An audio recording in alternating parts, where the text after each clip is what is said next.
नमस्ते बच्चों, next topic है सोलर थर्मल पावर प्लांट। अब देखिए, सोलर थर्मल जो पावर प्लांट होता है, तो हमने इसके पहले भी कोल से, न्यूक्लियर एनर्जी से, जैसे वो जो कंसेप्ट है ना, वही यहाँ पे यूज किया गया है। यहाँ पे यानी पानी को गर्म किया जाता है, पानी का गर्म करके उसकी स्टीम बनाई जाती है और स्टीम से टर्बाइंस घुमाए जाते हैं, वो जनरेटर को कनेक्ट होते हैं और वहाँ से इलेक्ट्रिसिटी जो है वो जनरेट होती है। सेम कंसेप्ट है, ठीक है। अब यहाँ पे सिर्फ पानी को गर्म करने के लिए सोलर रेडिएशन का इस्तेमाल किया जाता है। आपने देखा होगा कि मैग्नीफाइंग लेंस, देखिए अगर हमने एक पेपर लिया और उसके ऊपर अगर आपने मैग्नीफाइंग लेंस ऐसा रखा, तो कुछ देर के बाद क्या होता है, ये पेपर जो है वो जल जाता है, जलता है।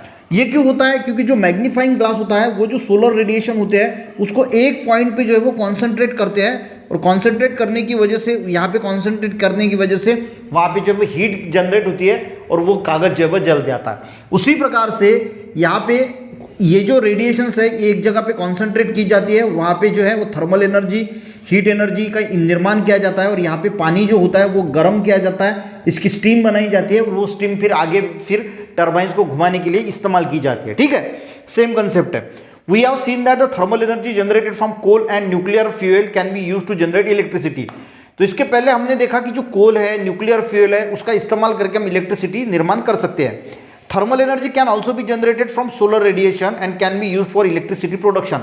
तो यही थर्मल एनर्जी जो है वो हम सोलर रेडिएशन का इस्तेमाल करके जो है वो बना सकते हैं और इलेक्ट्रिसिटी प्रोडक्ट कर सकते हैं। Different stages in such solar thermal power plant. देखिए, थर्मल पावर प्लांट में सोलर रेडिएशन का जहाँ पे इस्तेमाल होता है, वो डायग्राम दी है यहाँ पे, एक aromatic diagram. Concentrators for collecting sunlight. देखिए, ये कॉन्सेंट्रेटर होते हैं जो सनलाइट को जो है वो कॉन्सेंट्रेट करते हैं, जैसे मैग्नीफाइंग लेंस होता है उसी प्रकार। Absorber are absorbing the concentrated sunlight. और एक एब्जॉर्बर होता है जहाँ पे जैसे पेपर है, तो पेपर एक एब्जॉर्बर हो गया, तो यहाँ पे सनलाइट जो है वो कॉन्सेंट्रेट फॉर्म में इसको एब्जॉर्ब करेगा और वो पानी गर्म करेगा, स्टीम करेगा, उसकी स्टीम टर्बाइन इलेक्ट्रिसिटी जनरेटर में इलेक्ट्रिसिटी बनाएगा। देखिए, एज शोन इन फेनी figure, many reflector reflect and concentrate the solar radiation. यहाँ पे आपको दिखाया, ऐसा दिखाया है ना एक डायग्राम में, तो वहाँ पे क्या होता है, वो कॉन्सेंट्रेट करता है सोलर रेडिएशन को, लाइट को रिफ्लेक्ट करके अलग अलग प्रकार से रिफ्लेक्टर यूज करके वो रिफ्लेक्ट किया जाता है और सोलर रेडिएशन को कॉन्सेंट्रेट किया जाता है, एक जगह पे कॉन्सेंट्रेट किया जाता है सोलर रेडिएशन ऑन एब्जॉर्बर। तो एब्जॉर्बर पे ये सोलर रेडिएशन को कॉन्सेंट्रेट किया जाता है और उसकी वजह से क्या होता है, हीट जो है वो क्रिएट होती है। Solar energy converted into heat energy.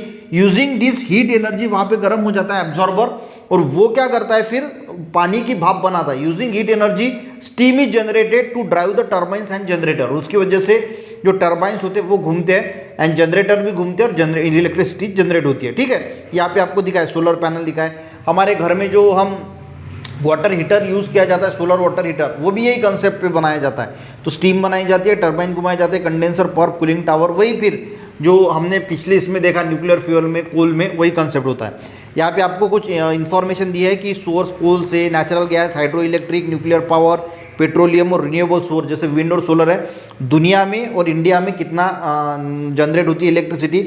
अगर रिन्यूएबल सोर्स की अगर हम बात करें, विंड और सोलर की, तो पूरी दुनिया में सिर्फ 6% और हमारा देश 15.7, यानी आपने देखा होगा कि गवर्नमेंट अभी सोलर पे ज़्यादा फोकस कर रही है, तो 15.7 तक हमारा देश जो है वो सोलर रेडिएशन से इलेक्ट्रिसिटी निर्माण करता है। सबसे ज़्यादा कोल से किया जाता है 60%। बाकी देशों की अगर हम वर्ल्ड की पूरी दुनिया की बात करें तो कोल से 41% होती है और 6% रिन्यूएबल सोर्सेज से होती है।